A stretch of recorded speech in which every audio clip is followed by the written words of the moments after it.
Il fut un temps où le Boeing 787 Dreamliner incarnait le meilleur de l'industrie aéronautique. Une prouesse d'ingénierie, un pas vers l'avenir, une promesse exaltante pour des millions de personnes. Pour les concepteurs, c'était une œuvre d'art. Pour les passagers, synonyme de confort.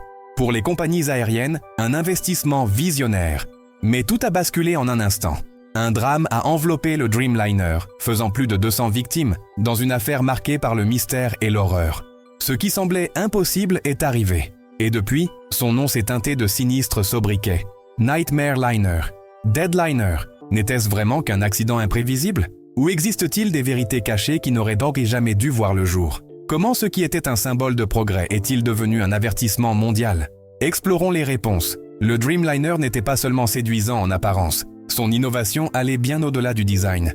Il fut le premier avion commercial construit principalement en matériaux composites en fibre de carbone. Plus léger que l'aluminium, plus résistant et bien plus économique en carburant. Cette avancée fut un jalon dans la science des matériaux, ouvrant la voie à de nouvelles générations d'aéronefs plus efficaces. Mais ce futur prometteur commence à se fissurer. Il y a quelques jours seulement, un 787 exploité par Air India a subi le premier accident mortel de l'histoire du modèle. Le 24 mars 2025, la FAA, Federal Aviation Administration des États-Unis, a émis une alerte grave et inhabituelle. Elle a ordonné des inspections urgentes sur une pièce critique du 787, le cloisonnement de pressurisation avant.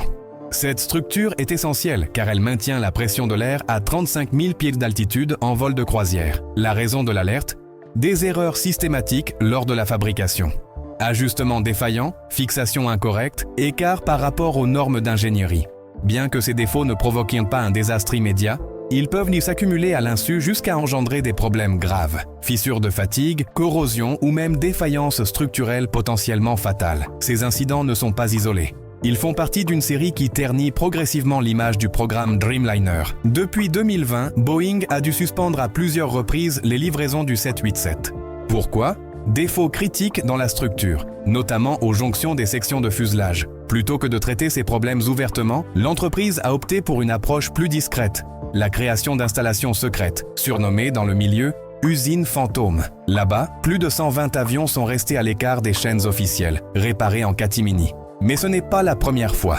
En 2013, toute la flotte mondiale du Dreamliner avait été immobilisée après plusieurs incendies impliquant des batteries lithium-ion. Cet événement aurait dû constituer un signal d'alarme décisif. À la place, il a été relégué au rang d'avertissement ignoré. L'avion, jadis fierté technologique de Boeing, est désormais au cœur d'une crise croissante. Et ce n'est pas tout. Une menace récente et potentiellement dévastatrice pointe à l'horizon. Une défaillance du système de communication. En début d'année, une présentation confidentielle de la FAA a révélé un bug sérieux dans le logiciel radio du 787. Les radios VHF passaient automatiquement entre canal principal et canal de secours sans intervention du pilote. La FAA a été claire. Ces commutations automatiques pourraient couper totalement la liaison entre le cockpit et le contrôle aérien. Imaginez l'équipage isolé à 40 000 pieds, sans lien avec la terre ferme. La réaction publique face à cette divulgation a été sans appel. « Même si vous me payez, je ne remonterai pas à bord d'un de ces avions », a écrit un passager. Et ce n'est pas qu'une opinion isolée. Qatar Airways, l'un des plus gros opérateurs de 787, a confirmé que les problèmes de radio persistent malgré les mises à jour recommandées par la FAA. Les récents défauts détectés sur le cloisonnement de pressurisation du Boeing 787 soulèvent une interrogation troublante. S'agit-il d'un incident isolé ou d'un symptôme d'un déclin plus profond dans les processus internes de Boeing? L'entreprise assure que, même après plus de 165 000 cycles de vol, aucun signe de fatigue structurelle n'a été constaté. Pourtant, la FAA n'a pas pris de risque. Elle a ordonné des inspections obligatoires sur tous les modèles 787 immatriculés aux États-Unis, du moins 8 au moins 10. Le coût estimé peut sembler modeste, $850 par avion, soit 115 000 $ au total. Mais une question persiste. Combien coûte vraiment la restauration de la confiance du public? Boeing affirme coopérer pleinement avec les autorités et corriger chaque anomalie, aussi minime soit-elle. Mais cela soulève une autre interrogation. Combien de défauts mineurs peuvent encore s'accumuler avant qu'il ne devienne impossible de les qualifier d'isolés? Depuis les années 1990, Boeing a changé d'approche. Il a remplacé ingénieurs expérimentés par des cadres financiers. Et depuis, les alertes sur la qualité et la sécurité n'ont cessé de se multiplier. Ce qui était autrefois un symbole de l'ingéniosité industrielle américaine doit désormais rendre des comptes chaque année devant le Congrès à propos de nouvelles crises. Boeing affronte-t-il réellement des problèmes structurels profonds ou tente-t-il simplement d'éteindre incendie après incendie, alors que le feu se répand hors de tout contrôle et le plus déconcertant reste à venir? L'entreprise a entamé le transfert d'une partie de sa production hors des États-Unis. Un mouvement qui pourrait avoir des répercussions bien plus graves sur l'avenir de la sécurité aérienne. S'agit-il vraiment d'une simple volonté de réduction des coûts et d'éviter des droits de douane? Ou existe-t-il une motivation plus profonde derrière cette délocalisation? Certains experts estiment que cette stratégie pourrait viser à créer un fossé entre Boeing et l'amplification de la surveillance exercée par des agences comme la FAA ou le département de la justice, renforcée à l'issue des scandales liés au 787 et au 737 MAX.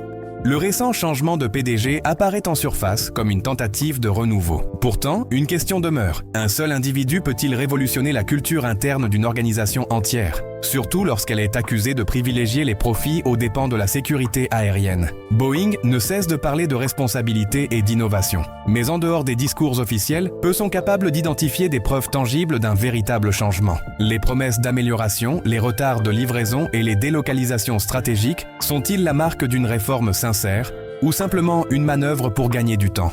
Pour l'instant, la réponse reste floue. Pendant ce temps, les conséquences sont bien réelles.